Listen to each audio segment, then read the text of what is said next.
Alhamdulillah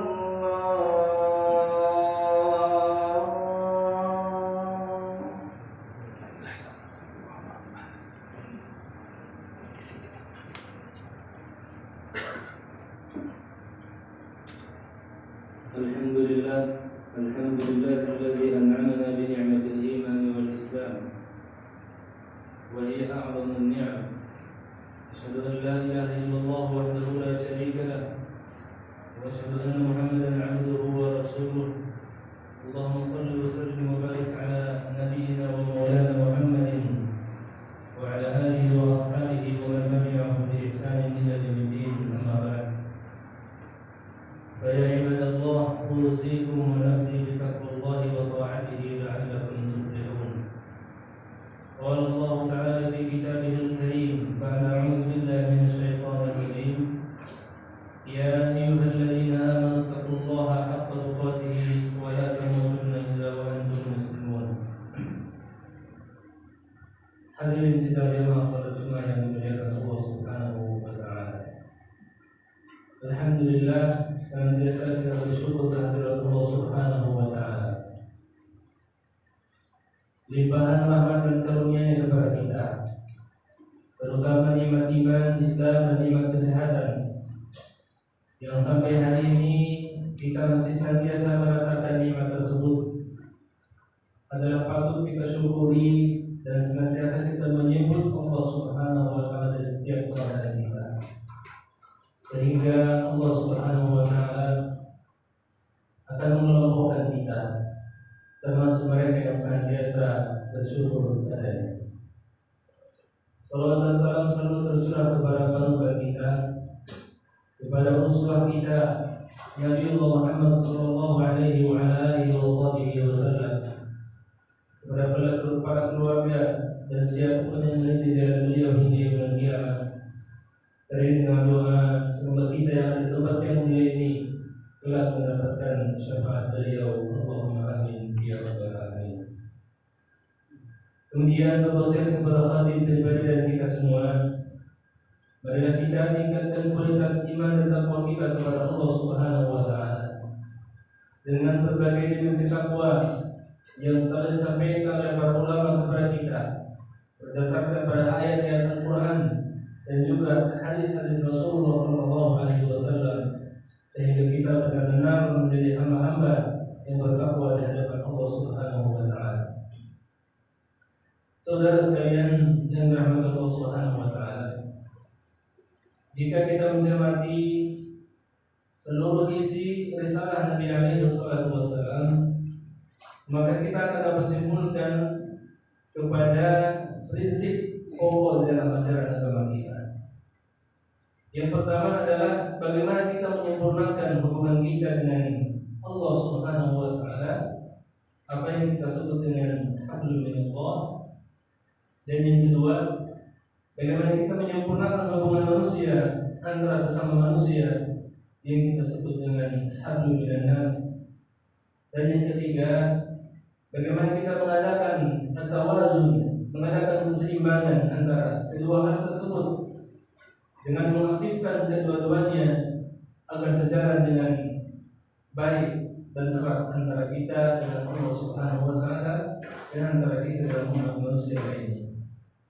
Oleh karena itu, saudara sekalian, pembuktian hidup beragama bagi seorang muslim bukan sekedar percaya kepada Allah Subhanahu wa taala saja dan melaksanakan ibadah yang merupakan rukun Islam saja, tetapi bukti yang lain daripada keyakinan iman dan kepercayaan adalah berbuat dalam kehidupan kita secara nyata.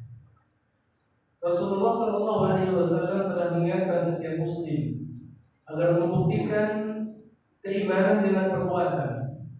Seorang muslim yang baik adalah yang hatinya terbuka, yang hati terbuka untuk segala kebajikan. Alur kehidupan menurut Islam bukanlah perebutan rezeki dan pengaruh, bukan pula penindasan dan eksploitasi yang kuat terhadap yang lemah, bukan pertentangan yang kaya dengan yang miskin. Dalam hidup yang sangat singkat ini, kita harus menanam kebajikan atau amal soleh sebanyak-banyaknya yang dapat mengantarkan kita pada kebahagiaan di dunia dan juga di akhirat kita. Berlomba-lomba untuk kebajikan harus dijadikan sebagai dasar bagi kita. Setiap langkah yang akan ditampilkan di dalam hidup ini. Hidup ini adalah iman dan amal soleh. Hablum minallah kita kuatkan dan hablum minan nas kita akan lestarikan. Jamaah yang dimuliakan Allah Subhanahu wa taala.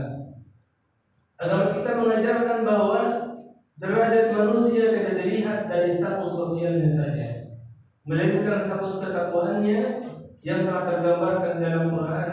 Surah Al-Hujurat Allah Ta'ala mengatakan, Ya ayyuhan nas, inna khalaqnakum min dzakarin wa untha wa ja'alnakum syu'uban wa qabaila lita'arafu inna akramakum 'indallahi atqakum innallaha 'alimun khabir. Wahai umat manusia, sesungguhnya kami menciptakan kalian dari seorang laki-laki dan seorang perempuan dan menjadikan kamu berbangsa-bangsa dan bersuku-suku supaya kalian saling kenal mengenal. Sesungguhnya orang yang paling mulia di antara kalian di sisi Allah ialah orang yang bertakwa di antara kalian. Sesungguhnya Allah Maha mengetahui lagi Allah Subhanahu wa taala Allah Maha mengetahui lagi Maha mengenal. Di dalam sebuah hadis Nabi juga menyampaikan kepada kita berkenaan dengan ayat ini, Innallaha la yanzuru ila suwarikum wa la ila amwalikum walakin yanzuru ila qulubikum wa a'malikum. Sesungguhnya Allah Ta'ala tidaklah melihat, tidaklah memandang fisik dan harta kita, tetapi Allah memandang dari kita adalah hati dan amal perbuatan kita. Oleh karena setelah menunaikan hak-hak kita sebagai hamba di hadapan Allah Subhanahu wa taala, yakni tidak mempersekutukannya dengan sesuatu apapun, menunaikan kewajiban-kewajiban yang makhluk, yang formal, melaksanakan ibadah salat, menunaikan ibadah puasa dan sebagainya, maka seorang muslim wajib menunaikan kewajiban kepada sesama manusia. Kewajiban kepada sesama manusia ini terdiri dari kewajiban yang bersifat fardhu ain dan juga bersifat fardhu kifayah. Di dalam sebuah hadis misalnya Rasulullah SAW menyampaikan kepada kita, "Walladzi nafsi biyadihi la yu'minu ahadukum hatta yuhibba li akhihi ma yuhibbu li nafsihi." Demi Allah, kata beliau, yang jiwa berada dalam genggamannya, belumlah dikatakan sempurna keimanan seseorang di antara kalian sampai dia mencintai saudaranya sesama muslim seperti dia mencintai untuk dirinya sendiri. Dalam hadis yang lain beliau mengatakan, "Laisa minna man bata shiba'an wa jaruhu ja'i'un wa huwa ya'lam." Bukanlah termasuk golongan kami siapa di antara kalian yang tidur karena kekenyangan sementara tetangganya tidak dapat tidur karena kelaparan sedangkan dia mengetahuinya. Saudara yang dirahmati Allah Subhanahu wa taala, Islam mengingatkan kita bahwa manusia adalah makhluk yang bertanggung jawab dalam masyarakat kita. Ikatan masyarakat adalah ikatan yang bersifat asasi dalam kehidupan umat manusia. Masyarakat bukan sekedar kerumunan manusia yang tanpa ikatan apapun antara mereka atau tanpa norma yang standar di antara mereka. Jika ikatan masyarakat sudah putus, maka masyarakat akan menemui kerusakan disebabkan pribadi-pribadi yang sudah menjadi liar dan berbuat semaunya saja. Oleh karenanya, dalam ayat juga beliau mengatakan, Al-Muslimu man salima al-muslimuna min lisanihi wa yadihi. Bahwa seorang muslim disebut sebagai seorang muslim itu apabila orang-orang Islam lainnya selamat dari gangguan lidah dan juga gangguan tangannya. Artinya secara fisik, secara verbal dia merasa aman karena kebaikan akhlak orang-orang yang beriman yang ada di sekitarnya. Allah mengatakan dalam ayat lain, la yarhamullah man la yarhamun nas. Allah tidak akan menyayangi siapa yang tidak menyayangi sesama umat manusia. Hal ini tentunya sebagai dasar dan landasan dalam kehidupan kita, bentuk sosial kita sebagai orang yang beriman kepada Allah Subhanahu wa taala, memiliki kepedulian, berkasih sayang kepada mereka adalah bukti nyata bahwa kita orang-orang yang percaya terhadap janji Allah Subhanahu wa taala dan juga menjadi orang-orang yang meyakini akan siksaan dan ancaman dari Allah Subhanahu wa taala. Hadirin yang dimuliakan Allah Subhanahu wa taala. Salah satu guru besar di Universitas Al-Azhar Kairo, Profesor Dr. Ahmad Syalabi mengatakan, ketika beliau menjelaskan tentang beberapa hadis di atas, prinsip sosial dalam Islam untuk membangun masyarakat yang berakhlak mulia ini, di antaranya adalah menjelaskan bahwa seorang Muslim itu tidak boleh memandang hina kepada orang lain. Seorang Muslim tidak boleh buruk sangka dan tidak boleh mengintai-intai kesalahan orang lain. Islam yang suci menyeru kepada persatuan. Islam yang suci menyerukan agar membayarkan amanat, menunaikan amanat dan menepati janji yang Allah telah berikan kepadanya. Islam telah melarang kita yang namanya iri, hasad, tidak suka lihat orang bahagia dan bahagia melihat orang sengsara. Islam yang suci melarang kita untuk bersikap takabur dan sombong serta menaiki tanda-tanda yang mengantarkan kita kepada kesombongan.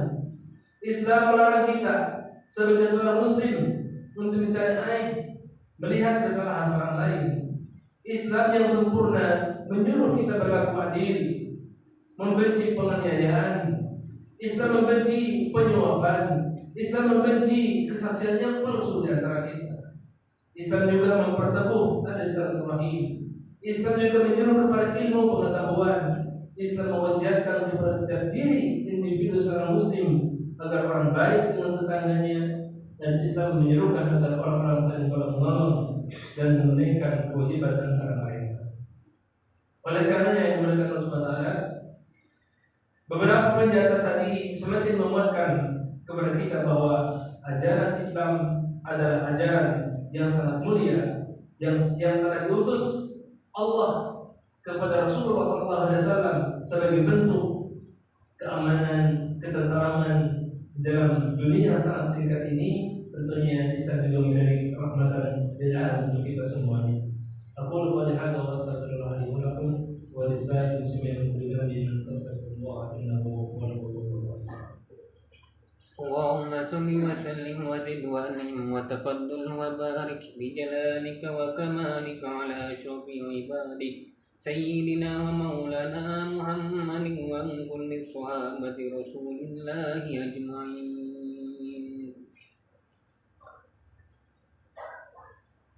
الحمد لله الذي انزل القران لنا في الدنيا قرينا